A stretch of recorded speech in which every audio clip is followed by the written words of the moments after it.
Selamat siang, salam sejahtera bagi kita semua. Di sini saya akan mencoba menjelaskan materi yang berjudul tata kelola. Sebelum saya menjelaskannya, izinkan saya memperkenalkan diri. Nama saya Erikson Sinaga, saya berasal dari kelas AKP 7B.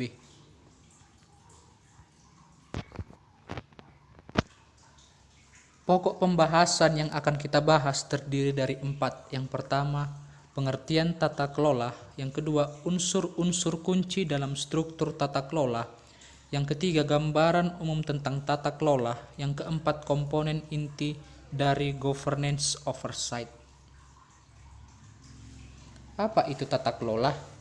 Tata kelola perusahaan adalah rangkaian proses, kebiasaan, kebijakan, aturan, dan institusi yang mempengaruhi pengarahan, pengelolaan, serta pengontrolan suatu perusahaan atau korporasi.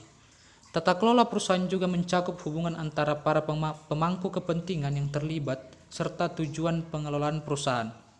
Pihak-pihak utama dalam tata kelola perusahaan adalah pemegang saham, manajemen, dan dewan direksi.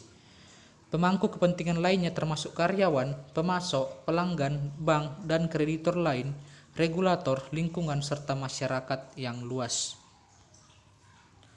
Unsur-unsur kunci dalam struktur tata kelola. Struktur tata kelola memberikan arah bagi pelaksanaan tugas sehari-hari dalam mengelola risiko yang ada dalam setiap model bisnis. Unsur-unsur kunci dalam struktur tata kelola dapat kita lihat pada gambar ini, yang dimana pada lingkaran pertama itu terdapat governance atau tata kelola. Tata kelola meliputi semua aktivitas pada organisasi. Struktur tata kelola perusahaan harus mentaati hukum dan ketentuan perundangan di negara di mana ia berdomisili. Hukum dan ketentuan perundangan ini dimaksudkan untuk melindungi kepentingan masyarakat yang luas. Di lapisan berikutnya ada namanya risk management atau manajemen risiko. Manajemen risiko adalah suatu proses, identifikasi ataupun analisis dan upaya menghindari bahkan menghapus risiko yang tidak dapat diterima. Di dalam organisasi yang bentuknya perusahaan, istilah ini sering disebut dengan nama ERM atau Enterprise Risk Management. Di lapisan ketiga pada gambar ini kita dapat melihat yang namanya System of Internal Control. System of Internal Control terletak di pusat lingkaran. Pengendalian internal adalah bagian yang tidak terpisahkan dari ERM. Dalam ERM ada risk respon ataupun tanggapan ataupun jawaban terhadap risiko-risiko yang terjadi. Lalu kita melihat panah-panah yang berwarna putih yang menunjukkan arah arus informasi. Direksi atau Dekom memberikan arahan kepada manajemen senior dan memberikan petunjuk serta pedoman untuk melaksanakan kegiatan ERM. Pada gilirannya, manajemen senior memberikan arah kepada lapisan manajemen di bawahnya untuk pengendalian yang spesifik ditanganinya. Gambaran umum tentang tata kelola. Payung berwarna biru melambangkan tata kelola ataupun wilayah pengarahan yang diberikan oleh direksi. Direksi dalam sistem satu dewan mempunyai fungsi pengawasan. Di bawah payung kewenangan terlihat ada strategic direction dan governance oversight. Strategic direction adalah Dekom menetapkan arahan strategis yang harus diikuti oleh organisasi. Wilayah kedua Dekom adalah pengelolaan pengawasan atau governance oversight.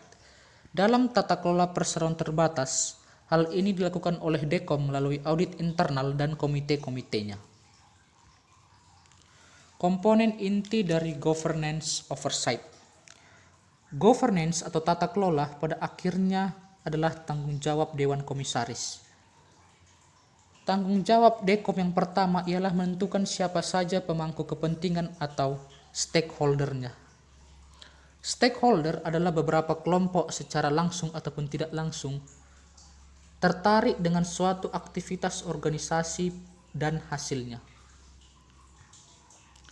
Jenis-jenis stakeholder atau pemangku kepentingan ada para karyawan, para pelanggan, para pemasok barang dan jasa, para pemegang saham, regulator, dan lembaga keuangan. Dewan Komisaris mengutus manajemen agar bisa mengatur operasional. Manajemen senior ataupun senior manajemen inilah yang memikul tanggung jawab untuk mengemban pimpinan dewan direksi dalam sikap mencapai badan hukum yang objektif. Untuk melaksanakan tanggung jawab tata kelolanya, manajemen senior harus yang pertama memastikan lingkungan pengarahan dan kewenangan dipahami sepenuhnya. Manajemen senior harus memahami ekspektasi dekom, wewenang yang dilimpahkan dekom kepada manajemen senior, tingkat toleransi dekom terhadap hasil-hasil yang tidak memuaskan. Yang kedua, mengidentifikasi proses dan kegiatan di dalam organisasi yang merupakan bagian yang tidak terpisahkan dari arahan tata kelola yang diberikan oleh dekom. Yang ketiga, yaitu mengevaluasi pertimbangan-pertimbangan bisnis lain untuk membolehkan delegasi wewenang ke tingkat manajemen yang lebih rendah, selain yang sudah didelegasikan oleh dekom. Yang keempat, memastikan terkumpulnya informasi yang cukup dari para pemilik risiko untuk mendukung syarat-syarat pelaporan kepada dekom. Selanjutnya kita akan membahas tentang pemilik risiko ataupun risk owner. Pemilik risiko adalah orang-orang yang mempunyai tanggung jawab sehari-hari untuk penjamin bahwa kegiatan manajemen risiko mengelola secara efektif risiko dan citra rasa risiko. IIE mencatat tanggung jawab para pemilik risiko sebagai berikut. Yang pertama, menilai apakah kegiatan ERM telah dirancang dengan baik agar bisa mengelola risiko terkait di dalam batas toleransi yang ditentukan manajemen senior. Yang kedua, menilai kemampuan organisasi secara berkelanjutan dalam melaksanakan kegiatan ERM. Ini meliputi penilaian atas prosedur yang dijalankan ataupun usang. Yang ketiga, menentukan apakah ERM yang sekarang berjalan bekerja sesuai dengan ERM yang dirancang. Apakah orang yang direkrut dan sistem yang dipilih konsisten dengan tujuan yang diharapkan.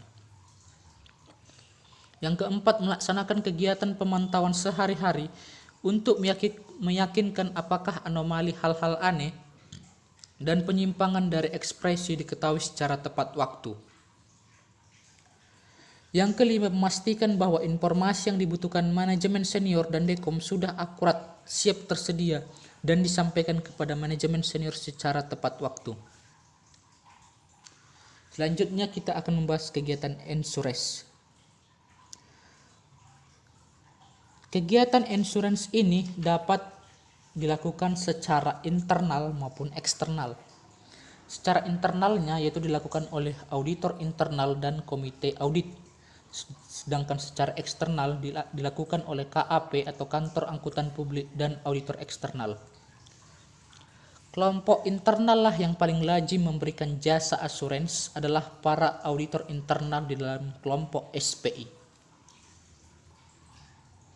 Tanggung jawab tata kelola ataupun governance responsibilities dari fungsi audit internal dapat meliputi salah satu atau semua butir berikut. Yang pertama, menilai apakah berbagai kegiatan ERM dirancang dengan tepat untuk mengelola risiko. Yang kedua, mengevaluasi kecermatan dari rancangan ERM dan efektif pelaksanaan ERM secara keseluruhan. Yang ketiga, menentukan apakah asersi atau penegasan yang dibuat pemilik risiko kepada direksi tentang efektifnya ERM sudah benar dan mencerminkan keadaan ERM pada waktu itu. Yang keempat, mengevaluasi apakah informasi tentang risk toleransi yang telah ditentukan dikomunikasikan pada waktunya oleh dekom kepada direksi dan oleh direksi kepada pemilik risiko. Yang kelima, memastikan apakah masih ada risiko lain yang belum tercakup dalam proses governance yang ada pada saat ini, tetapi seharusnya dimasukkan. Demikian presentasi yang dapat saya sampaikan. Mohon maaf jika dalam penyampaiannya banyak kata-kata yang tidak dimengerti ataupun kurang lengkap. Saya ucapkan terima kasih.